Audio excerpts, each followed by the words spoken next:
Happy Halloween, demons and demonesses. The name's Kwame, and you're watching a special spooky episode of Satanic Panic.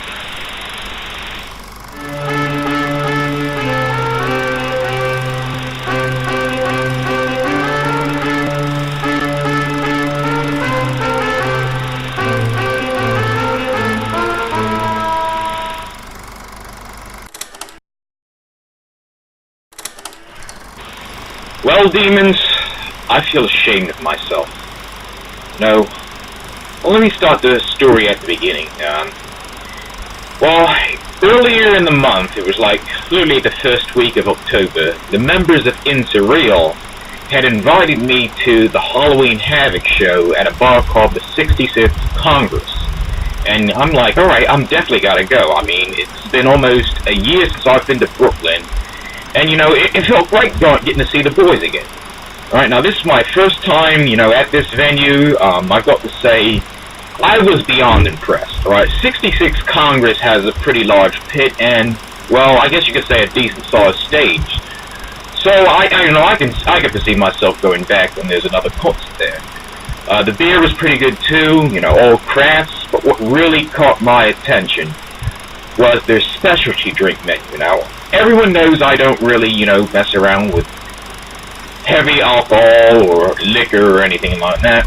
So I told the bartender to make me this drink called the Kremlin. And like I said, if you know me, I tend to stay away from vodka. I mostly stick to drinking beers, ales, stouts, IPA, I took one sip of that Kremlin, and I instantly fell in love with it. I mean, like I said, I will definitely be going back there for the drinks. But, enough about all that. I'm going to tell you guys why I'm ashamed. Alright? While I was at the event, alright, the final band that played left me mind blown. Not only was their performance extravagant, but most importantly, they're from my home state of New Jersey. And I'll keep asking myself, how did such a great band sneak past my radar? Well, I can't spend this entire review feeling ashamed of myself. Time I share my experience with you guys. So, demons and demonesses, buckle up your seatbelts, remain seated, and please keep your hands, arms, and legs inside the roller coaster at all times. Unless you want to be amputated by KK Reaper and the Carnies of Chaos.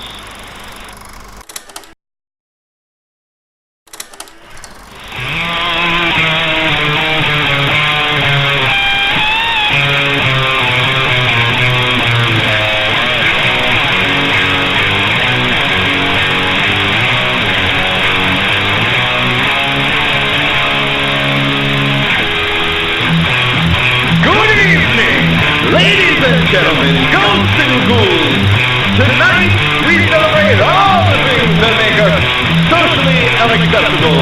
This is a street-only show, so please drink, smoke, and have sex, because anything goes under the big top.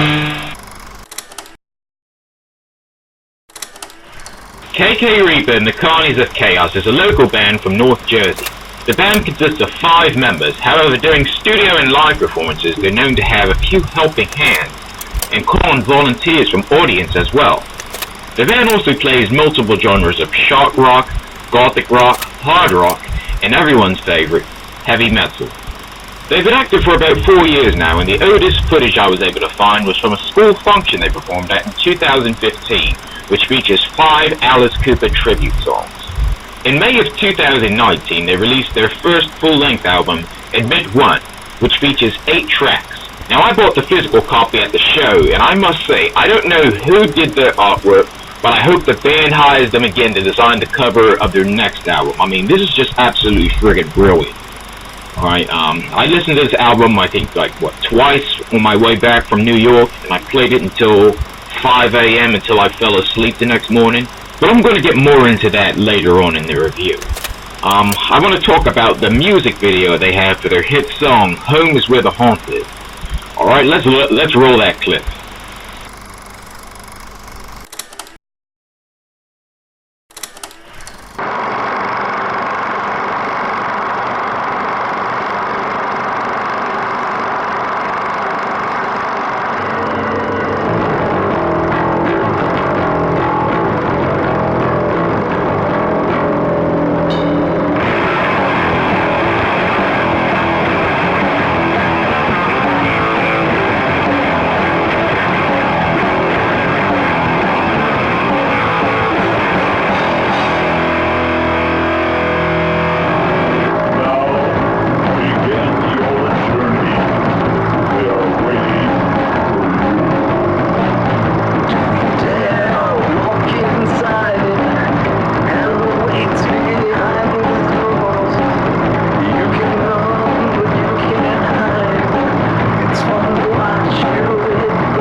what I can see, these guys take shock rock to a whole new level.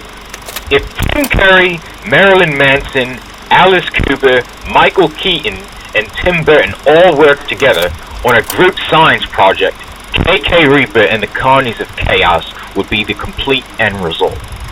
You know, at certain times I felt like I was watching a play between the amazing stage props, the makeup, the dialogue between the band members, and the lyrics. You know, they did pretty well. I mean, the song Red Ticket should be used as a prime example of how to properly open up a show. And, you know, when played on the album, it paints a very vivid scenario leading up to the next song, How Do You Know My Name? Which kind of made this album feel like I was listening to, you know, a musical due to its poetic lyric. In fact, I was playing this album at work, and one of my co-workers compared it to Alexander Hamilton, which is another one of my favorite musicals. Now, I don't know much about the background of the band members, but from what I've witnessed from their live shows and from what I hear on this album, these guys must have been involved into, you know, the drama club or the high school theater class or anything that involves acting, because, you know, the voice acting and the writing on this album has so much detail in it that you can tell these people are not amateurs. They've done this type of work before, and they know exactly what the hell they're doing. Now, one of my favorite songs from this band is Banging in the Lord's Backyard. And when they performed it at the live show, they gave everyone in the audience free condoms while they played a sermon of Pastor Charles Worley. Now, for those who forgot who Pastor Worley is, let me remind you. Of our president getting up and saying that it was all right for two women to marry or two men to marry.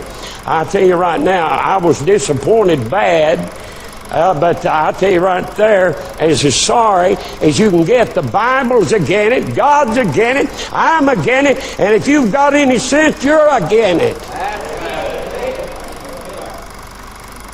I figured a way to get rid of all lesbians and queers, but I couldn't get it past the Congress. Built a great big large fence, 50 or 100 mile long, put all the lesbians in there, fly over and drop some food. Do the same thing with the queers and the homosexuals, and have that fence electrified till they can't get out. Feed them, and you know what? In a few years they'll die out. Do you know why? They can't reproduce.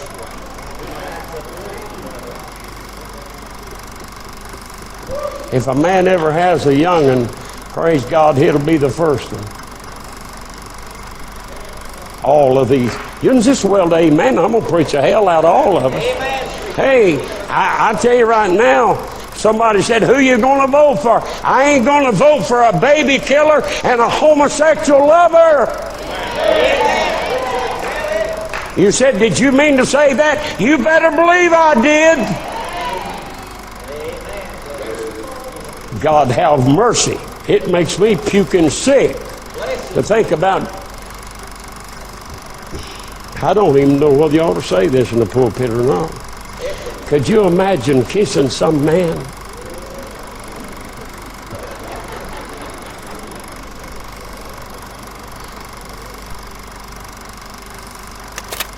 Okay, so I practically died of laughter when I sang this song.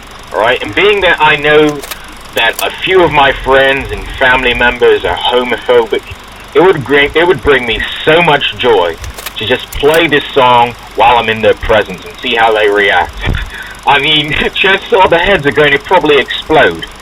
And while we're on the topic of discrimination, another great song that caught my ear was There Ain't No Race If Everyone Is Blue, which basically tackles the issue of racism while, you know, criticizing organized religion at the same time. You know, and not only that, but, you know, this song also features a really good guitar solo, but what caught my ear in this song was their epic organ solo in this. You know, everyone that knows me knows that I have a special place in my heart for, you know, pianos and organs. So this song is definitely going on the replay list. I actually had to rewind this song like twice when I was driving my way home. When it comes to Admit One, this entire album is basically a work of art. You know, from the artwork on the cover in the back to, you know, the voice acting to, you know, the music, whether it's the great bass line in Home Is Where the Haunt Is or the drumming from Don't Fear the Reaper. This band, I mean, I enjoy seeing this band. I'm curious to find out, you know, what's going to happen with Sally, you know. Does she ever get to see the Carnies again? And what's happening with her, you know, with Sally's, you know, Bible-thumping parents, and what do they have to say about her? I mean, we heard them scolding her later on in the album, and then they drive... I'm sorry if I'm spoiling this to anyone that hasn't listened to the album, but she's, her parents are scolding her, and they throw her in the back of a car, and I'm guessing they're driving her home. And my other thing is, what does the ringmaster mean when he says perhaps this will be a permanent residence for us this time? I mean, what happened prior? I mean, where were they at before? I mean, there's a whole lot of story that goes into this album, and I guess we'll find out what he really meant in the next album, now won't we? And that is an album totally worth waiting for.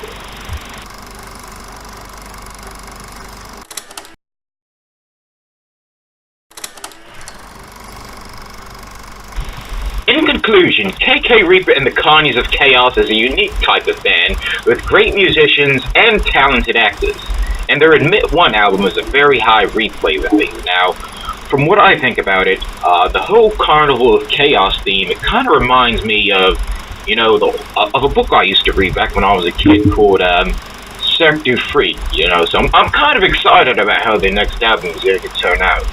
Now, if their album sounded this good, I can only imagine how good their demo tape must have sounded. Now, so far I haven't been able to track down, you know, a demo tape. I don't even know if one exists, but if it does, I'd be happy to add it to my collection. The only problem that I really have with Admit One is that, well, it's kind of nitpicky, but I personally believe the album is too short. I mean, don't get me wrong, I love the 8-track thing, but my thing is this, I understand why they did it with only 8 tracks. And it's because, like I said, it's their debut album, they want to give their fans, you know, something to look forward to on the next album. So, and believe me, I'm one of their fans that am looking forward to the next album. But you know, you can't rush art, so I'm gonna give them some time on that one. And with all that said, KK Reaper and the Carnies of Chaos is going to get the Satanic Panic Show rating of a 9.7 out of 10. I think that's pretty well deserved. I mean, they put a lot of hard work and effort into this, especially in their live show. I mean, they had everyone in the show, everyone in the pit moshing. They had us tossing around, you know, a severed head around the mosh pit, and the frontman of In Surreal got to get on the microphone and sing. Alright, so overall I had fun listening to this band, and I had fun at the show. Now, at the beginning of this view, I know I said that I had felt ashamed. Well, to be honest, I'm ending this review feeling proud. You know, I'm proud to know that this band exists. I'm proud to know that I got a chance to listen to their album. And I'm also proud to know that KK Reaper and the Carnies of Chaos is from my home garden state of New Jersey. I will say, wouldn't it be amazing seeing these guys perform with Eresius Fragment and Dead City Crown? Just bring all the North Jersey bands together and have them all play at Dingbats or something. And so, demons and demonesses, that's KK Reaper and the Carnies of Chaos. If you like what you heard, follow them on Facebook, and if you like Admit One, you can purchase their album on CD Baby for only $10, and you can stream it on Spotify, Amazon, and iHeartRadio. Speaking of iHeartRadio, speaking of radio in general, I gotta send the Spotify link to Admit One to a friend of mine named D. Rotten, who hosts a show called From the Dungeon Podcast. So if you haven't checked out his show, I advise you to check him out. I did an interview with him. He's done interviews with other bands and also local rappers. He did an interview with this one guy named Taiji Fourstacks. And I plan on reviewing his work on the show as well. First time reviewing, a rapper. So let's see how that turns out.